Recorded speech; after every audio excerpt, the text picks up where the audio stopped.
Hi guys! Today we are going to listen to an amazing explanation video of Totally Killer Movie. Totally Killer Movie was released in 2023. It's an American black comedy slasher movie full of fantastic stories about the infamous Sweet 16 killer, who accidentally travels back 35 years after his first murder spree to claim another victim. I hope you will all like this explanation video. If you really like my amazing explanation video, please don't forget to like, comment, and subscribe the channel to watch the next video. So without further ado, let's get to the main story. The Totally Killer Movie begins with the narrator recalling an awful event that took place 35 years ago in a town called North Vernon. Back in October 1987, a girl named Tiffany was brutally murdered in her garage on the night of her 16th birthday party. Merely 2 days later, another girl, Marissa, was found dead at her family cabin in the woods. Then, on Halloween night, a third victim, named Heather, was also brutally killed in the parking lot of an amusement park. It turns out all three victims were 16 years old and had been stabbed 16 times, so the killer is named Sweet 16 Killer. It is then revealed that the killer never murdered anyone after that, and their identity was also never found out.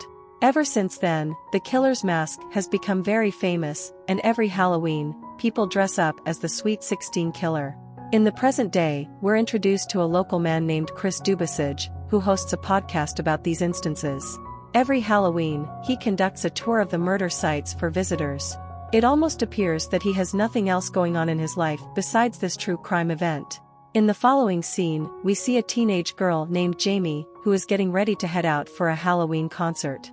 Moments later, her mother, Pam, shows up and forbids her from going outside. It turns out that Pam was close friends with the three girls who were murdered in 1987. So, even after 35 years, she is still scared of the killer. However, Jamie insists on going, claiming that she is good at self-defense.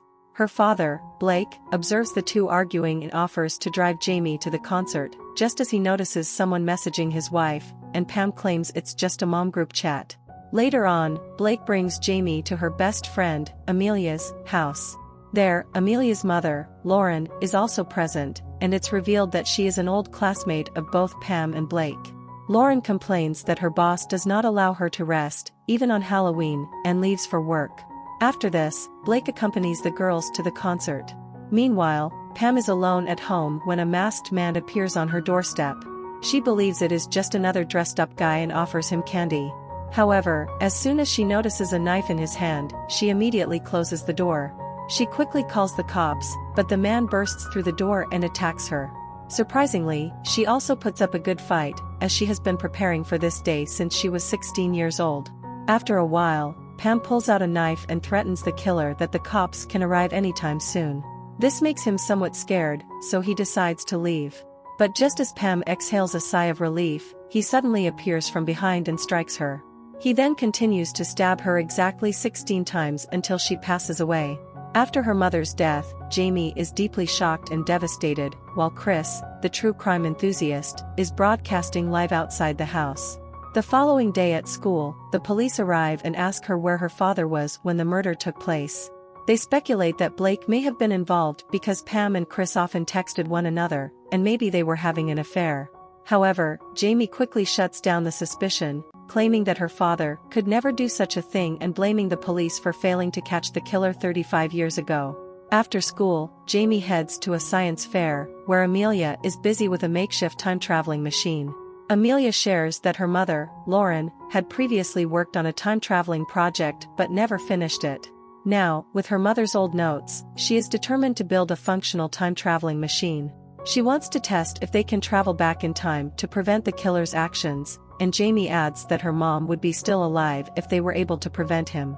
To do so, Amelia has set the date to October 27, 1987, when the first murder took place. Later in the evening, Jamie watches Chris's killing podcast, but her dad tells her to stop listening to him since the man always turns tragic murders into entertainment, especially the one from 35 years ago. The next day, Jamie meets Chris at a cafe. She directly asks him if he and her mom were having an affair, but he denies it. He clarifies that Pam was deeply invested in solving the serial killer case, therefore, they used to text each other. He also reveals that Pam had received a note with a death threat from the killer after the last murder 35 years ago, stating she would be the next victim. Later that day, an upset Jamie returns to the science fair to meet Amelia. But then, all of a sudden, the killer shows up and starts attacking Jamie, but the girl manages to run and hide. In an attempt to save herself, she accidentally enters the time machine, aka the photo booth, and she tries to turn it on. Unfortunately, the killer follows her, and when he tries to stab her, he accidentally plunges the knife into the photo booth stall's control panel. This generates extra electricity, which instantly activates the time machine. Luckily, before the killer can get her, the machine works, and Jamie is transported to 1987, exactly to the day of the first murder. Initially, she is a bit freaked out to realize that she is in fact 35 years old, but when she realizes that she can save her mother, she becomes determined to stop the killing spree. Following this, Jamie places an out-of-order sign on the time machine booth and approaches a random woman nearby. She inquires about her mother, Pam, and the woman informs her that she is at school. Without wasting time, Jamie heads to the town's school, where her mother was a student. There, she introduces herself as an exchange student from Canada and immediately gets admission from the lazy clerk.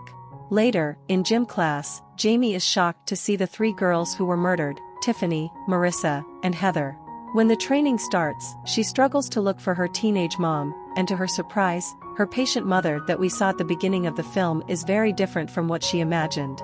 After the class, she discovers that her mother acts like she is superior to everyone else and is a complete bully. Jamie also learns about Tiffany's birthday party that evening, where she is about to die.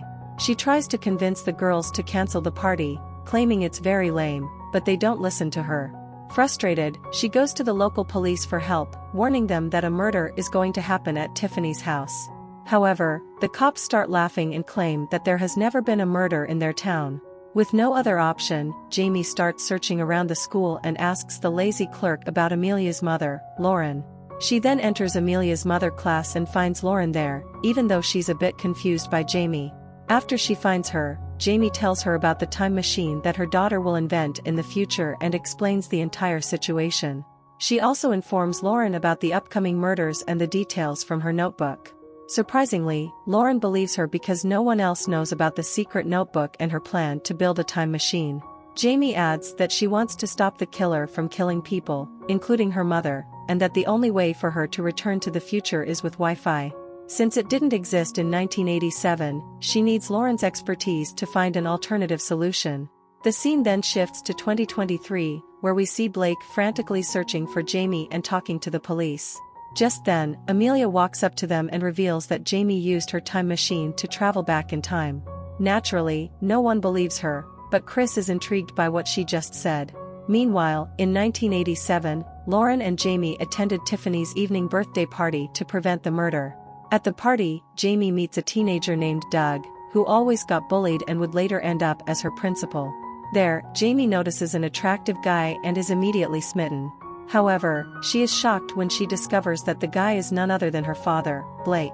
She also learns that Tiffany and Blake are in a relationship, and her parents, Blake and Pam, haven't started dating yet. After that, she tries her best to keep the 3 girls safe, but they don't seem to want her help and just keep making fun of her. Moments later, Tiffany takes a boy upstairs for some fun. However, she quickly goes to the bathroom for a while, but when she returns, the guy is gone. She hears sounds coming from the closet and decides to wait for the boy to come out. All of a sudden, the killer comes from the closet and walks towards her before brutally stabbing her. During the loud music party, Jamie frantically continues to look for Tiffany to keep her safe. Unfortunately, she finds her a little late, as her dead body is soon discovered in her parents' bedroom. Although terrified, Jamie realizes that she can change things in the past. Tiffany was found dead in the garage in the regular timeline, but now, in this altered timeline, she is found in her parents' bedroom. Afterwards, Jamie and Lauren walk Pam home because they don't want her to be alone with a killer on the loose. When Pam asks her how she knew about the murder, Jamie claims she's psychic, and that's how she predicts who will be killed. The 3 then decide to stay together for the night, and Jamie asks Pam if she knows anyone who might hate them enough to kill them. In response, Pam admits that many people could be the killers because she and her friends have bullied a lot of people. Back in 2023, we find Amelia working on her time machine, determined to figure it out and bring Jamie back. Suddenly, Chris arrives and shows his interest in checking out the time machine. As they talk, Chris suddenly realizes that he has been remembering the information incorrectly. The brutal murder of Tiffany had actually taken place in the bedroom, not the garage, as he initially thought. It turns out that Jamie's actions in the past are causing a ripple effect on the time continuum. Finally, Amelia and Chris look at a picture from 1987 and notice that Jamie has indeed traveled back in time. Back in the past, Jamie tries to prevent the group from going to the cabin, where the next murder will take place. She convinces Marissa that they should go to the city instead. Hearing this, Marissa says they can go to her parents' condo instead, and Jamie agrees. The teacher then assigns Jamie to partner up with the odd, frequently bullied boy named Damon, and she notices the strange drawings in Damon's notebook. Afterwards, Marissa and the girls pick Jamie up and are on their way to Marissa's parents' condo. But when they arrive there, Jamie is horrified to see that it's not a condo but the very same creepy-ass cabin in the woods where Marissa died. Jamie tries desperately to persuade them to leave, but the other guys show up, and they decide to party at the cabin. Worried, Jamie tries to lay down some safety rules inside the cabin, but no one pays any attention to her. Later that evening, one of the guys calls Jamie a party pooper and locks her out of the cabin. Desperate to get in, she searches for a way when she stumbles upon a window. Peering inside, she witnesses Heather, one of the 3 victims, lying on the bed, unconscious. In the meantime, Marissa and the other guy decide to spend some time outside. It is then revealed that the killer is already waiting inside the cabin. He emerges from the closet and slowly approaches Heather while turning on the radio loudly. Heather wakes up just in time to escape the room, but the killer catches up, throws her down the stairs, and moves to murder her.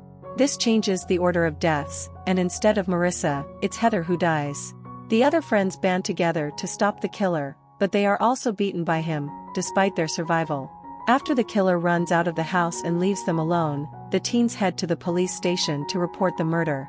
Jamie tries to help by giving them the killer's blood for DNA testing, but the cops don't even know what DNA is. At school, Jamie talks to Damon, and it is revealed that he's just a normal nerdy boy who has nothing to do with the killer, and then Doug shows up and tells them to get inside the class. After the incident, the entire gang and Jamie begin planning how to catch the killer. They decide to use Marissa as bait, since Jamie is aware that she's the final person to be murdered in 1987. However, this time, they will be ready to capture him the moment he appears. On the other hand, Lauren needs enough force to power the time machine. She will work on turning a popular attraction into a makeshift time machine for Jamie to travel forward, while in the present day, Chris helps Amelia fix their machine. The movie then cuts to Halloween night, where Marissa strolls through the amusement park while the killer discreetly follows her. She enters a haunted house building, where the rest of the group is anxiously waiting for the killer to appear. Soon enough, the killer arrives, leading to a confrontation with Jamie and the others. They all huddle in one room, where the gang has a hard time fighting the killer, before Jamie finally manages to stab him. Just when the killer is about to stab Jamie, one of her friends sneaks up from behind and fatally stabs him. They then unmask the killer, who turns out to be their own classmate, Doug. It is then revealed that a year ago, a student named Trish tragically died in a car accident. Shockingly, the bullies, including Tiffany, Marissa, and Heather, were responsible for her death. They had nicknamed her Fat Trish due to her physique. One evening, the 3 girls invited Trish for a sleepover at Tiffany's house and planned to get her drunk to make her talk about her rumored affair with their coach. They continued to push her to drink more, even when she began to cry and was clearly upset by the whole situation. Eventually, Trish left the house in a drunken state and ended up getting into a car accident. However, unknown to the girls, Trish was in a relationship with Doug, who was left devastated. So, in order to avenge his love, he put on a mask and started killing the bullies. Hearing all this, Jamie hates her mother, Pam, for being so mean, but Pam explains that she wasn't at the sleepover because she fought with Tiffany. She claims she would never do something so terrible, and Marissa verifies that Pam was not involved in this. So, Jamie is now confused about why Doug the killer would leave Pam a threatening note and eventually kill her in 2023. But before they can process this, the second killer appears behind Marissa and murders her. This guy follows Jamie and kills Chris's father on the way, who was on live TV. They eventually get into the time machine, which is now finally working, and Lauren explains to Jamie that once the ride starts, she must stay within it. And if she doesn't, she will be hurled against the wall and explode. Unfortunately, as the two are conversing, the killer arrives and attacks them. Jamie urges Lauren to leave immediately, which she does, and then Jamie turns on the machine. All of a sudden, Pam arrives at the scene to help Jamie, and that's when the brawl between them kicks off. When the vehicle starts spinning fast, Jamie, Pam, and the killer are pinned up against the wall of the time machine. But the killer is familiar with the laws of physics, manages to walk over to Pam, and is about to attack her. He stabs her once, and Jamie pushes her mother out of the car when the killer's mask is removed by the force, exposing Chris in 2023 as the perpetrator. Here, Chris admits that he had no idea that Doug was the original killer, and Chris murdered Pam only to keep the Sweet 16 killer story alive after 35 years. He also gave Jamie a fake warning note in order to generate more content for his podcast and make him more famous. He was tired of being compared to his father, who was far more successful and prominent, so he murdered him as well. Chris then moves to attack Jamie, and the two engage in an intense fight. Fortunately, our girl gains the upper hand and shoots him with a nail gun. Jamie kicks him into the spinning machine, killing him. After this, she returns to the present. Jamie arrives on the day before Halloween in 2023, and to her relief, Pam is still alive and married to Blake. Meanwhile, Lauren remembers everything that happened in the past and informs Jamie that this timeline differs from the one she came from. Therefore, Lauren has created a book in which she has recorded everything that has changed. Suddenly, a man greets Jamie and walks into the house. Lauren then explains that in this timeline, Jamie's parents got together earlier than they had originally, and now she has a 34-year-old brother named Jamie, and her name is now Khalid. To add to that, Lauren is a bioengineer, and Amelia is still Jamie's best friend. Lastly, Chris in this timeline has been living in a monastery in India, traumatized by witnessing his father's death on live TV without realizing it was himself from a different timeline. And the movie ends here.